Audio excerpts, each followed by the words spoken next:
Assalamu alaikum to one and all.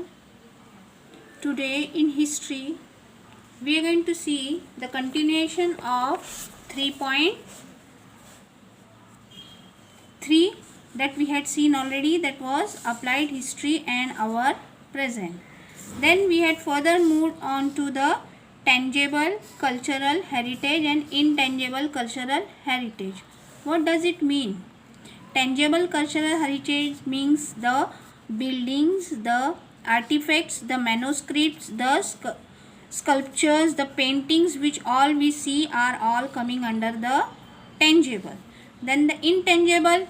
Now in intangible, what happens is intangible cultural heritage we have seen, that is the oral tradition and the languages, the social customs, rituals and all. Then in the natural heritage, the concept of natural heritage gives importance to the thought of biodiversity. It includes the flora and the fauna and the ecological geomorphic characters, which is a crucial form of sustaining the flora and fauna. That means for the preservation of the nature and the natural mountains and the forest area, which is very much natural, that is to be preserved. Then we further move on to now is it is essential for the benefit of the future generation to preserve our heritage. Why we are preserving the heritage? So that the next generation can easily see it and can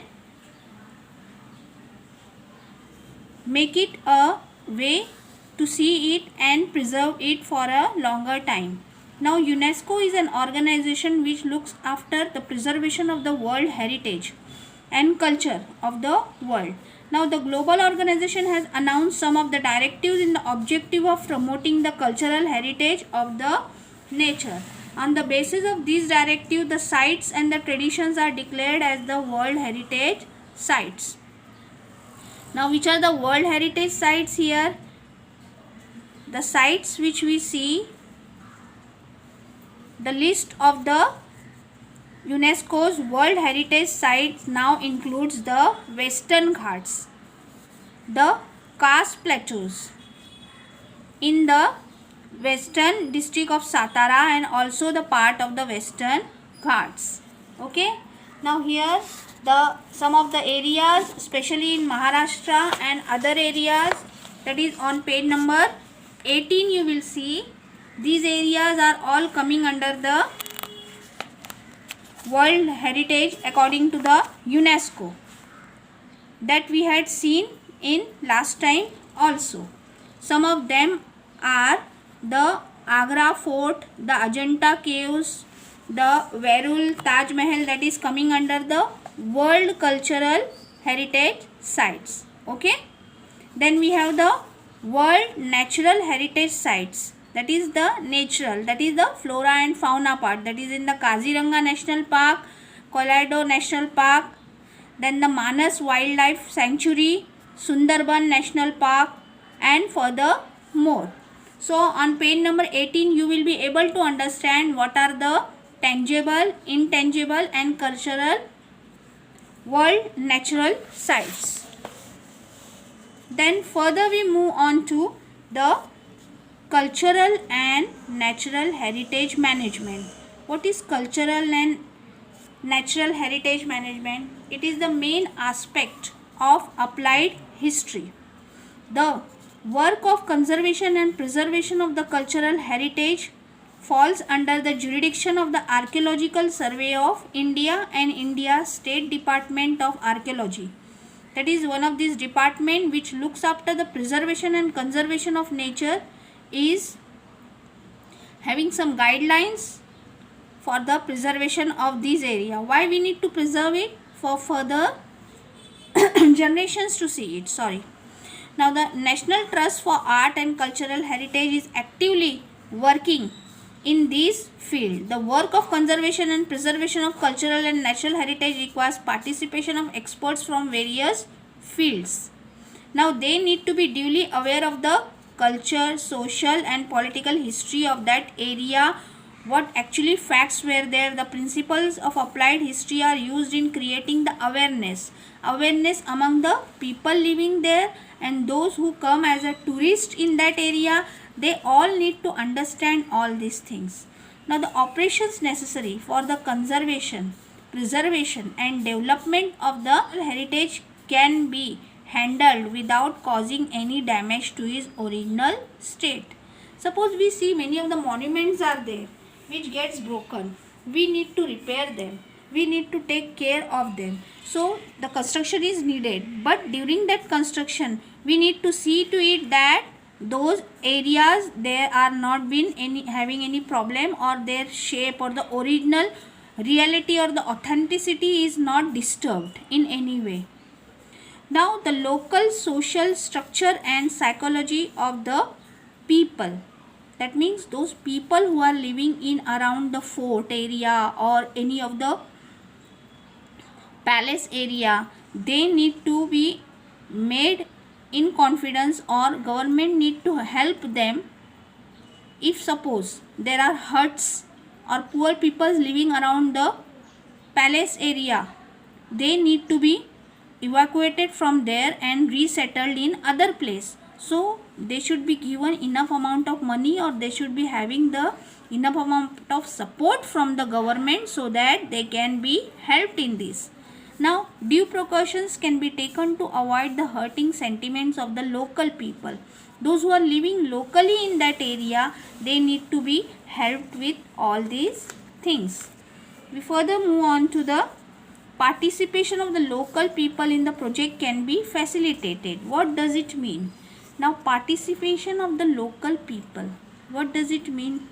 That means those people who are living in that area, they should be assured, they should be given the chance, they should be provided with the facilities of earning the money. The income should come in their house because of this, as that cultural site is there in that area. Now let us see the next point, that is the systematic plan can be designed. What does it mean? Systematic plan can be designed to employ the local skills in a creative way and create better opportunities for livelihood. That means the livelihood of those people, that means I told you earning, those people who are earning from there, they should be given a chance to earn in a better way. How that can happen? If suppose we take the example of Taj Mahal. In and around Taj Mahal, we see many of the hotels are there, or many of the shops are there which are selling the artifacts and crafts made from the marble. So that helps the livelihood of such people who are living in that area. Now 3.5 affiliated professional fields. Affiliated means those fields who are related with the cultural and natural preservation of the history. Okay, knowledge of history can be supportive in the decision making with regards to respective legal provisions and public policies in the following field. Now for these we need to understand the affiliated meaning of affiliated is related to, they are related to that thing, that is the professional field. What do you mean by professional field? They are becoming very much skilled in that field. Like the examples here will make you understand museums and archive. Now in the museum we need to keep the people who are professional, who can understand how important those books are, how important those monuments are, the sculptures which are kept there, why they are kept there, to make the people understand what is the importance of it and how in history that had gone through and how human being has developed through all these things. So the museums and the archives are the areas in which the documents, important documents from the historical view are all kept there for the people to view. Who are the people who are going to view? Those who will study history in detail, or the research work people, or those who want to see it as a tourist. Okay. Then the next point is preservation and conservation of historical sites. That is, we need to preserve them and conserve them. That is the job of the government plus the people also. Then the next point is tourism and hospitality.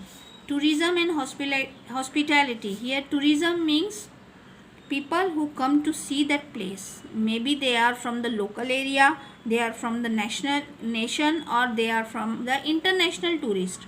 We need to have facilities for such tourists. How the facilities are given to the tourist? With the help of giving them some kind of facility for traveling, giving them the guides there. Now these guides can be provided from the local people who can talk in a proper accent or in an English. Suppose the tourists are from the international level, they need to be speaking in English and making them explain what is the importance of that area. Then the hospitality. What do you mean by hospitality? Hospitality means the hotel business. That means those tourists who are going to come into that area or travel into that area, they need to be living in some hotels. So that all comes under hospitality. Here also many people get the job in the hotel. Now the next thing is the entertainment and mass media. What do you mean by entertainment and mass media? Now the natural cultural heritage and the historical cultural heritage. Many of the films you must have seen which are made because of the stories, like Jodha Akbar is the story, or many of the Ashoka king's stories, or many of the stories of the historical important kings and queens, that all are made on that spot or on that palace which were there originally. So that also makes the importance of that place more. Then we have the mass media. What is mass media? Mass media is the media like newspapers, televisions, films, all this comes under mass media. Mass means many people see it at a time. So the whole lot of information given in the public is to the many people at a time is the mass media. Okay. So entertainment and mass media is also very important, which is an affiliated to the profession of preservation and conservation of history. Now one here block is given here which is yellow in color. Now here very good information is given regarding one of the, let us read it, the earliest museums, that is in the 6th century. The first museum we can say that was in the 6th century BCE in the world was the discovered during the execution at the city of excavation, that is of the city of Ur, that is in Mesopotamia. Mesopotamia is the excavation were conducted by Sir Leonard Woolley in the year 1922 till 1934, and this museum was built by the princess of Mesopotamia. Her name was Anigaldi. She herself was the curator of the museum. A noteworthy feature of the museum is the clay tablet inscribed with the description of exhibited artifacts. See this here, the monument which is shown here, that makes us understand how it was being constructed and the structure of it, the beauty. The clay tablet is there, on it some inscriptions are there, all the things are written here. These all shows us, we don't know what language it is, but at that time whatever it was been written over here and inscribed in this text. From this we can understand the culture at that time. This is called as the Museum of Ur, in which these clay tablets were kept. Okay, we further move on to the next, that is Indian Museum, Calcutta. Now this Indian Museum, Calcutta, it is situated in Calcutta. Now details are given here. The Indian Museum at Calcutta was founded by the Asiatic Society in 1814. Okay. Now Nathaniel Wallach, a Danish botanist, was the founder and the first curator of the museum. Okay. The photograph of the museum seen here is dated back to 1905. The museum was three main departments. It had three main departments. What were they? Arts, archaeology and anthropology. Other affiliated department was conservation, publications and photography, exhibition, presentations, model making, training, library and security. These all things you will see at this museum. This museum is the oldest museum which we can see in India. It was made by the British, by the Asiatic Society in the year 1814. Now we further move on to the every field mentioned here requires expert personnel with specialized skills. Now everybody, whoever has to be interested in history, he has to go through the specialized skills for the preservation of the things which were there in the museum. So that things how they are being preserved, we need to have a training for that. For example, the architects, engineers, historians, archaeologists, museum curators, socialists, archive managements, professionals, legal experts, skilled photographers, etc. are needed for this work. Of course, this is just a representative list. The help of experts from many more fields is required, and these experts need to have a adequate knowledge. That means the knowledge which should be sufficient for understanding how to preserve the things. Now many new techniques have came in preserving the papers of the old age or the books, and how to avoid the termites and the anti-termite medicines, how to apply them, and how to preserve the oldest manuscripts and all of the ancient sites, the historical backgrounds of the structural remains and the artifacts which are there of the old times. Then the projects in the field of the applied history can create various opportunities for these professional fields. Okay. In this lesson, we learn about the role of applied history in public training, the programs for understanding the importance of creating social awareness regarding the preservation, conservation of our cultural and natural sites, their purposes to enhance the professional skills of people and to develop industrial commercial fields to carry out the preparatory work and plan for effective implementation of it. The last part here is, it is essential to avoid the vandalizing. What do you mean by vandalizing? Now whenever we go to any historical site, we should not disturb any of the things there, that is the government property there. We cannot write anything on the walls of there, or we cannot make it dirty. The place should be kept clean to avoid vandalizing of the historic and public places, and to ensure that they are preserved for the benefit of the future generations. Alhamdulillah, with this we end lesson number 3. Next time we will continue with lesson number 4 inshallah. Jazakallah.